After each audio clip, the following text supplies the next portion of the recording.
Hello guys, तो जैसे कि आपने थंबनेल में देखा, मेरी i20 स्पॉट प्लस कार का एक्सीडेंट हुआ है।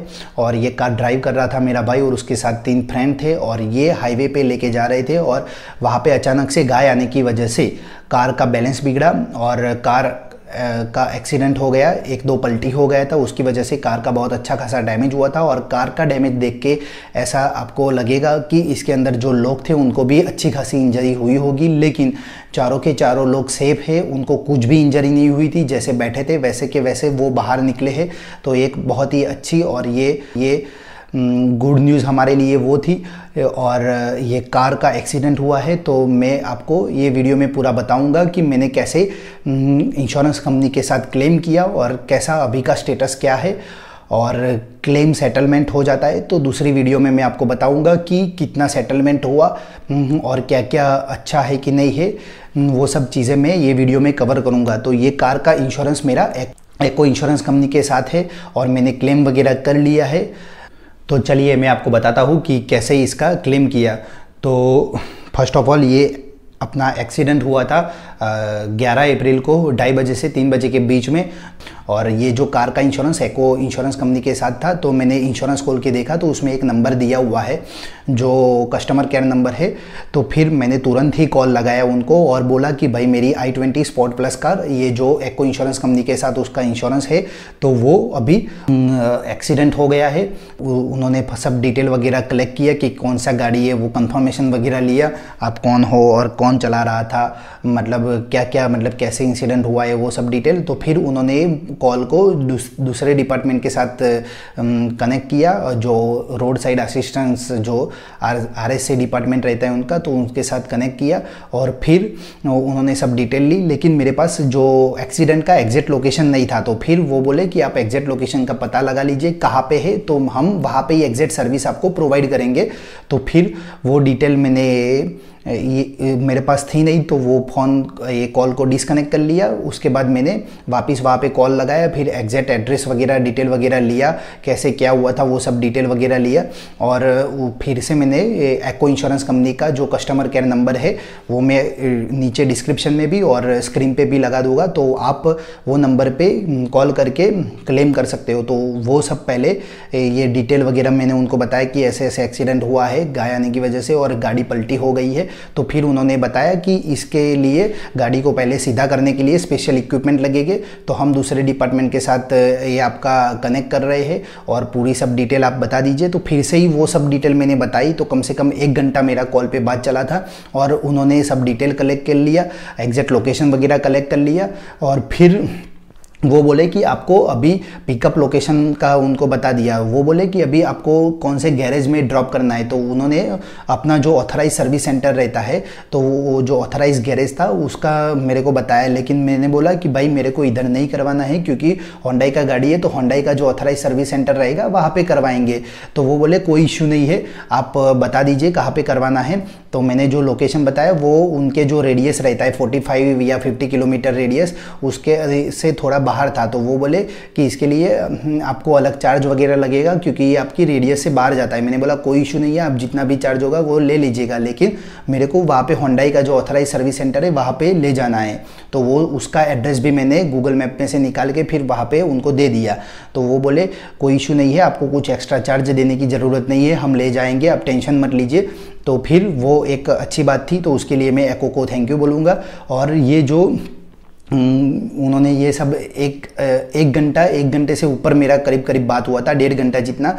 तो रोड साइड असिस्टेंस का रिक्वेस्ट उन्होंने डाल दिया और उसका मैसेज वगैरह आ गया कि रेफरेंस नंबर जो रहता है RSA डिपार्टमेंट का, वो रेफरेंस नंबर वगैरह आ गया। वो रेफरेंस नंबर उन्होंने कॉल पे भी मेरे को बता दिया। वो बोले कि वो जो टीम आएगी वो आपको रेफरेंस नंबर दिखाएगी और वो ये जो टोइंग करने का और जो गाड़ी पलटी हुई है तो उसको सीधा करने का वो सब उसके अंडर ही आएगा। ये इंश्योरेंस कंपनी के ही उसका बियर रहेगा, आपको कुछ उसके लिए पे करना नहीं है। तो मेरे को 1 रुपया भी उसके लिए पे करना नहीं रहा था। गाड़ी को जो पूरा उल्टा था तो उसको सीधा किया, फिर उसको टो करके ले जाके जो मैंने जो सर्विस सेंटर बताया था वो सर्विस सेंटर पे ले जाने के लिए कुछ भी एक्स्ट्रा रुपया नहीं लगा था। टीम थी वो भी 7 बजे करीब 1 घंटे के बाद 1 घंटा तो नहीं, थोड़ा ज़्यादा टाइम लगा था, 1.5 घंटा 2 घंटा जितना टाइम लग गया था। उन्होंने जो प्रॉमिस किया था वो टाइम था 1 घंटे के अंदर वो टीम पहुंच जाएगी, लेकिन कम से कम 1.5 या 2 घंटा जितना टाइम लग गया था। और वो गाड़ी को पूरा सही तरीके से करके, और एक व्हील मेरा डैमेज था तो वो फिर स्पेयर व्हील को रिप्लेस करके दूसरा वाला जो ख़राब व्हील था जिसमें मतलब पूरा हवा वगैरह निकल गया था, तो वो व्हील को चेंज करके वो टो करके ले गए गाड़ी को। और जो सर्विस सेंटर मैंने बोला था वहाँ पे लेके उन्होंने रख दिया। और जो टो करने के लिए जो लोग आए थे उन्होंने मेरे को एक स्लिप दिया था कि भाई हम ये है मतलब एज अ प्रूफ के लिए कि गाड़ी को टो करके ले जा रहे हैं। और जो रोड साइड असिस्टेंस से जो रेफरेंस नंबर आया था वो रेफरेंस नंबर के साथ एक कॉन्टैक्ट नंबर भी आता है। वो कॉन्टैक्ट नंबर पे आप कॉल करके उसका एग्जैक्ट जो टीम टो करने के लिए आने वाली है वो एग्जैक्ट आप उसको ट्रैक कर सकते हो। उसको कॉल करके आप पूछ सकते हो कि भाई वो कहाँ पे पहुँचे। उनका प्रॉमिस वो रहता है कि 1 घंटे के अंदर पहुँच जाएगी, लेकिन 1 घंटे से ज़्यादा टाइम लगता है तो वो केस में आप उसको कॉन्टैक्ट करके पूछ सकते हो कि भाई टीम कहाँ पे है, क्यों नहीं आई, क्या प्रॉब्लम है। तो वो सब आपको हेल्प कर देगी कि कहाँ पे है। वो नंबर मैं आपको डिस्क्रिप्शन में या और स्क्रीन पे दोनों पे लगा के दे दूंगा। और फिर उसके बाद फिर से एको इंश्योरेंस से मेरे को कॉल आया था, मतलब वही मैडम थी, उन्होंने ही फिर से मेरे को कॉल करके वो कि आपका सब कुछ अभी हो गया है, अभी आपको क्लेम करने के लिए एक मैं लिंक भेजूंगी, वो लिंक आप ओपन करके आप पूरा सब डिटेल डाल के फिर डॉक्यूमेंट अपलोड करके आप क्लेम इनिशिएट कर देना। वो पूछ रही थी मेरे को कि आप कर दोगे या मैं कर दूँ। मैंने बोला आप क्लेम का इनिशिएट कर दो, डॉक्यूमेंट वगैरह मैं अपलोड कर दूंगा। तो फिर वो उन्होंने सब डिटेल मेरे से लेके कैसे एक्सीडेंट हुआ सब कुछ पूरा डिटेल में डिटेल लेके फिर उन्होंने क्लेम का जो रिक्वेस्ट जनरेट कर दिया और मेरे को क्लेम का नंबर भी आ गया। और जो एको का एप्लीकेशन रहता है वो एप्लीकेशन भी वो मेरे को शो करने लगा कि आपका क्लेम, ये जो पॉलिसी है उसके अगेंस्ट में ये क्लेम जनरेट हो गया है। तो वो क्लेम में फिर मेरे को जो नेक्स्ट स्टेप दिखा रहा था वो डॉक्यूमेंट अपलोड करने का था। तो मैंने 7 बजे 7:30 बजे वो डॉक्यूमेंट वगैरह अपलोड कर दिया। उसमें सिर्फ 2 ही डॉक्यूमेंट रहता है, जो आपकी कार है उसका आरसी बुक और जो ड्राइव कर रहा है उसका ड्राइविंग लाइसेंस, ये 2 डॉक्यूमेंट अपलोड कर देना है। उसके बाद नेक्स्ट जो स्टेप रहता है वो डॉक्यूमेंट वेरिफिकेशन का रहता है। डॉक्यूमेंट वेरिफिकेशन से पहले मेरा फिर उसमें बीच में एक और स्टेप ऐड हो गया सर्वे का, क्योंकि ये कुछ बड़ा जो लॉस रहता है कार का, जैसे कि तो उसके लिए थर्ड पार्टी जो RIDAI थर्ड पार्टी रहता है बंदा, वो बंदा आपका गाड़ी का इंस्पेक्शन वगैरह करता है और उसके हिसाब से फिर आपका आगे का क्लेम का प्रोसेस होता है। तो वो एक बीच में स्टेप ऐड हो गया। फिर नेक्स्ट डे 12 अप्रैल को एको इंश्योरेंस की तरफ से सुबह को कॉल आया और उन्होंने पूरा पॉलिसी के बारे में टर्म कंडीशन वगैरह बताया। उन्होंने बोला कि आपका जो पॉलिसी है वो 0 डेप्रिसिएशन वाला है, तो आपको इसके लिए कुछ भी पे करना नहीं रहेगा। सिर्फ आपको जो मैंडेटरी डिडक्शन है जो पॉलिसी के अंदर मेंशन किया हुआ है कि 6,000 रुपया आपको जो पे करना है, क्योंकि मेरी पॉलिसी ऐसा था कि जो जब भी आप क्लेम करो तो आपको 6,000 रुपया पे करना रहेगा। क्योंकि ये जो एको इंश्योरेंस का जो पॉलिसी था उसका प्रीमियम बहुत ही कम था, कम मतलब 6,000 रुपया था, और बाकी सब इंश्योरेंस कंपनी का जो प्रीमियम था वो कम से कम 12,000 15,000 जितना था। और इसमें ऐसा था कि आपको 6,000 प्रीमियम करना रहेगा और फिर जब भी आपको क्लेम करना रहेगा तब आपको 6,000 रुपया पे करना रहेगा। वो ऑलरेडी वो पॉलिसी के अंदर मेंशन था। तो मैंने बोला कि भाई वो मेरे को पता है कि जब भी क्लेम करना रहेगा तब 6,000 रुपया पे करना रहेगा। और उन्होंने वो भी बता दिया कि आपका 0 डेप्रिसिएशन वाला पॉलिसी है तो आपको इसके लिए 6,000 के अलावा एक भी रुपया एक्स्ट्रा पे करना नहीं रहेगा। और बाकी उन्होंने बोला कि आगे का प्रोसेस ऐसा रहेगा कि आपका ये जो लॉस है वो बड़ा लॉस है, क्योंकि कार पलटी हो गया है और इसमें जो वर्क आएगा रिपेयरिंग वर्क वो मेजर रहेगा। तो उसके लिए अभी जो RIDAI टीम की तरफ से एक बंदा रहेगा वो अलोकेट किया जाएगा और उसका जो डिटेल वगैरह रहेगा वो आपको व्हाट्सएप के थ्रू आ जाएगा कि कौन है। मतलब जो सुबह कॉल आया एको इंश्योरेंस की तरफ से वो सब टर्म कंडीशन बता दिया पॉलिसी के बारे में कि आपको 6,000 पे करना है, आपका 0 डेप्रिसिएशन वाला है तो कुछ पे करना नहीं रहेगा। और आपका अभी जो सर्वे के लिए जो डैमेज का जो सर्वे करने के लिए जो आएंगे उसका डिटेल वगैरह आपको दे दिया जाएगा। और फिर जो कॉल आया, ये कॉल रखने के बाद तुरंत ही होंडाई सर्विस सेंटर से मेरे को कॉल आया। उन्होंने बोला कि आपकी गाड़ी इधर जो एक्सीडेंट हुई थी GJ 20014 वो हमारे पास रिसीव हो गई है। और अभी आपको यहाँ पे आना पड़ेगा डॉक्यूमेंटेशन करने के लिए। तो उन्होंने मेरे को डॉक्यूमेंट का एक लिस्ट व्हाट्सअप किया, जिसमें मेरा पान कार्ड, मेरा आधार कार्ड, मतलब जो गाड़ी का ऑनर रहता है उसका पान कार्ड, आधार कार्ड, ड्राइविंग लाइसेंस, फिर जो अपना पॉलिसी था, इंश्योरेंस पॉलिसी वो, फिर ड्राइवर का ड्राइविंग लाइसेंस, फिर आधार कार्ड, उसका जो वोटर आईडी, वो सब, उसका टोटल जो लिस्ट उसने जो मांगा था वो मैं इधर स्क्रीन पे अटैच कर दूंगा। तो आप देख लेना कि ये डॉक्यूमेंट की आपका रिक्वायरमेंट रहेगा। और फिर वो सब डॉक्यूमेंट वहाँ पे सबमिट करवाने थे। तो उसके लिए फिर उन्होंने बोला कि आपको रूबरू इधर आना पड़ेगा और 13 तारीख को आप आ जाइए और ये सब डॉक्यूमेंट सबमिट करवा देना। तो वो जो लिस्ट दिया था वो सब डॉक्यूमेंट में रेडी करके 13 तारीख को मैं वहाँ पे पहुँच गया और डॉक्यूमेंट वगैरह सबमिट करवा लिया। 12 तारीख को ही मेरे को एको इंश्योरेंस की तरफ से जो थर्ड पार्टी इंस्पेक्शन करने के लिए जो आने वाले थे उनका नाम और उसका कॉन्टैक्ट नंबर दे दिया और उनको फिर मैंने कॉल करके बताया कि आपका नाम अलोकेट हुआ है, मेरी गाड़ी जो डैमेज हुई थी एक्सीडेंट में उसका इंस्पेक्शन करने के लिए।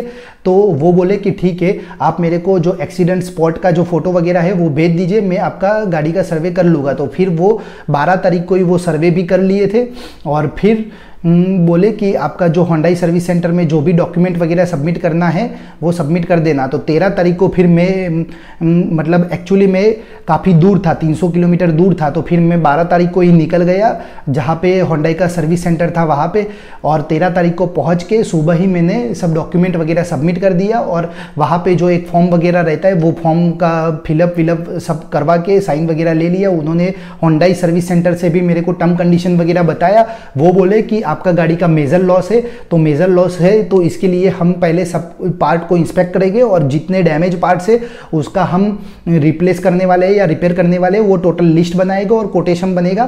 तो मैंने उनको पूछा कि अप्रोक्सीमेट कितना खर्चा रहेगा, मतलब कितना रिपेयरिंग कॉस्ट आएगा। तो वो बोले 4.5 लाख से ऊपर रहेगा एस्टिमेट, लेकिन एग्जैक्ट हम पूरा कोटेशन बन जाएगा उसके बाद आपको बताएंगे।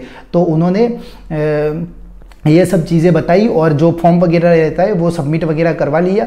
और उन्होंने बोला कि आपकी गाड़ी इन केस टोटल लॉस में जाता है, तो टोटल लॉस में जाता है तो वो केस में फिर आपको ये गाड़ी को इधर से 10 दिन के अंदर में ले जाना रहेगा, अदरवाइज पार्किंग चार्ज वगैरह लगेगा। तो वो सब डिटेल टर्म कंडीशन उनकी भी जो थी होंडाई सर्विस सेंटर की, वो सब डिटेल मेरे को बता दी और फिर मैं वहाँ से निकल गया। और फिर ये जो अपना आशुतोष भाई है वो फिर से भी सर्वे करके गए हैं और अभी जो मेरा एक्चुअल स्टेटस है एको की जो एप्लीकेशन है उसमें मेरे को दिखाई दे रहा है कि आपका सर्वे शेड्यूल्ड हो गया है, लेकिन सर्वे करना पेंडिंग है। मतलब कि प्राइमरी सर्वे हो गया था, मतलब कि जो 11 तारीख को एक्सीडेंट हुआ था, 12 तारीख को जो इनिशियल जो बाहर से सर्वे करना था वो फोटो वगैरह खींचना था वो हो गया था। उसके बाद भी जो कोटेशन वगैरह होंडाई सर्विस सेंटर से बनेगा वो बनने के बाद भी वो अपना थर्ड पार्टी वाले जो RIDAI वाले जो है वो जाके वहाँ पे चेक वेक करेंगे कि ये सब जो रिप्लेसमेंट करने के लिए जो पार्ट का लिस्ट बनाया हुआ है वो सही है कि नहीं है, वो क्रॉस वेरीफाई करके फिर वो ही पूरा सब कुछ सर्वे हो जाता है। क्योंकि ये बड़ा मेजर लॉस है तो उसके लिए सर्वे में भी टाइम लगता है। वो मैंने एको इंश्योरेंस से भी कंफर्म किया था कि सर्वे में कितना टाइम लगेगा। तो वो बोले कि आपका कम से कम 1 वीक इसमें, मतलब 1 वीक आपका सर्वे में निकलेगा। और एको इंश्योरेंस की बात करूँ तो वो अभी तक तो मेरे को कुछ ऐसा प्रॉब्लम नहीं आया है, बहुत ही हेल्पफुल है, बहुत ही रिस्पॉन्सिव है।